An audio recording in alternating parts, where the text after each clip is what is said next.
So, pickleball is a sport that's been all the rage among celebrities like Leonardo DiCaprio, George Clooney, Stephen Colbert, and Larry David. And it's become a phenomenon that has swept all across America. You may be wondering, what is this game about? Why are people signing up to play this game? Where did it get its weird name from? Stick around to the end, we have all the answers for you. So, what is pickleball about? Pickleball is a racket paddle-based sport that feels a lot like tennis. It's become rather popular, and nearly 5 million Americans say that they play pickleball. It was created by borrowing many elements from popular racket-based sports like tennis, table tennis, and badminton. It is played on a court that's smaller than a normal tennis court, and the pickleball court is similar to a badminton court. The net, or fence, is lower than a tennis net. The paddles used are a lot like the ones in table tennis. How the game was created is an interesting story. The roots of the game can be traced back to 1965. Joel Pritchard was an American congressman from Washington. Bill Bell, a successful businessman, was vacationing at Joel Pritchard's home. They were out playing golf when they returned to Pritchard's house. They saw that their kids were bored. They first thought of playing badminton, but didn't have the equipment. Instead, they improvised with a few table tennis rackets and a perforated plastic ball. The rules of the game were slowly developed by them, keeping in mind that this was supposed to be a game for the entire family. So let's talk about how the game is played. Now, let's dive into the basic gameplay. Before playing pickleball, you have to set up the court. The court should ideally measure 44 by 20 feet. There are two 44-feet sidelines and two 20-feet baselines. The net would have to be 36 inches high, so the net divides the court into two 22-foot by 20-foot sides. Simple, right? There are a few more numbers to keep in mind. On either side of the net, there are two zones, known as the non-volley zone or the kitchen. The non-volley lines are 7 feet away from the net, so the kitchen or non-volley zone has the net on one end and the non-volley line on the other end. The remaining portion of the court is divided into 4 sections, which are the right and left service areas. The game can be played in the singles format with 2 players or the doubles format with 4 players. Considering the rather informal nature of the game, the players can decide who gets the first service. The person serving the ball has to stand at the service line and serve the ball diagonally. The service is underhand, and once the ball is served, it has to clear the kitchen and the net. Once the ball has bounced once, the opposing team may return the ball. The ball then goes back and forth like a normal racket-based sport, with both teams rallying the ball. Only the team that serves the ball can score a point. A point is scored when the opposing team commits a fault. In case the non-serving team wins a rally, then they get the chance to serve the ball. The game progresses in this fashion until we have a winner. Earlier we mentioned that the opposing team has to wait for the ball to bounce once before returning it. This is a part of the rule called the double bounce rule, which is rather unique. So, once the ball is served, the opposing team has to allow the ball to bounce once before returning it. The serving team now has to wait for the ball to bounce once before they can hit the ball to the opposing side. After this stage, the players can rally without waiting for the ball to bounce. You may wonder why this rule is in place. This rule prevents points from being scored too quickly. The next rule you have to keep in mind is the no volley rule. As we discussed earlier, there are 2 areas called the kitchen or no volley zone. A player cannot enter this zone to volley the ball. This prevents games from ending quickly with fast volleys. By making players volley from a distance, players are encouraged not to rely on brute strength and rather plan skilled shots. The most important rule in pickleball is the second bounce rule. A ball cannot bounce 2 times on the same side of the net before being returned. So, players are required to position themselves to hit the ball before it bounces twice. However, while planning the shot, the player has to ensure that their shot does not bounce outside the bounds of the opposing player's court. In case the ball bounces outside the bounds, it would be a fault. Only the team that has served the ball may score by winning a volley or due to a fault committed by the opposing team.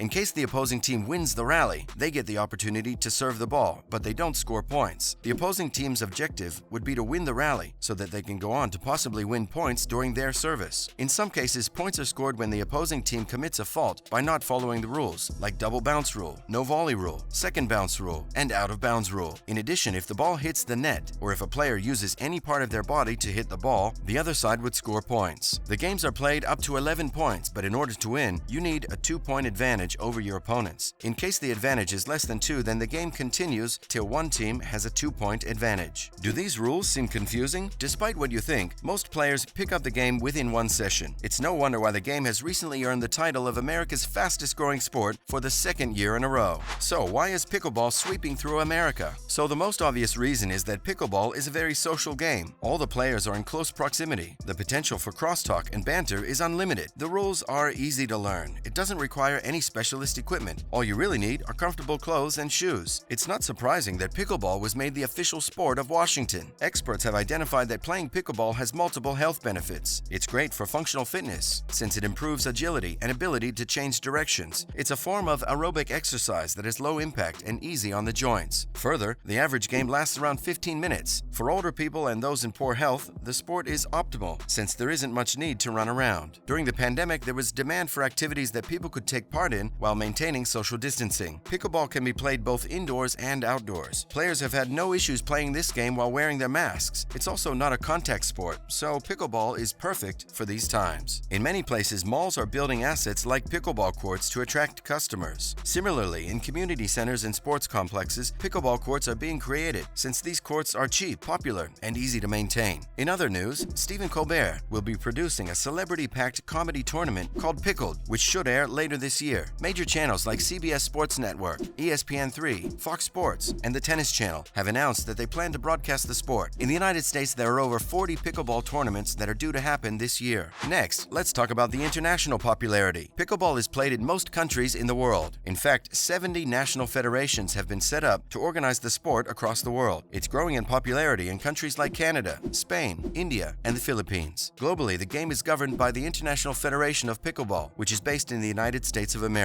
In light of the popularity of pickleball, the International Federation of Pickleball has been trying to get the game included in the Olympics. Lastly, why was the game called pickleball? Let's get one thing clear. The name pickleball has nothing to do with pickles. The name pickleball has interesting origins, and there are multiple stories as to how the name came about. Joan Pritchard, who was Joel Pritchard's wife, says that she started calling the game pickleball since it reminded her of a pickleboat crew. A pickleboat crew in rowing is a team that's thrown together with random oarsmen who happen to be available. So the name pickleball refers to how the game draws inspiration from many different games. Another story says that the sport was named after the Pritchard family dog, Pickles, who loved chasing the plastic ball and running off with it. So the ball used while playing the game became Pickles ball, and the game came to be known as pickleball. And that's a wrap. So pickleball is a fun and addictive sport that's gaining popularity in America and the rest of the world. Do you enjoy playing pickleball? Do you plan to take up the game? Let us know in the comments.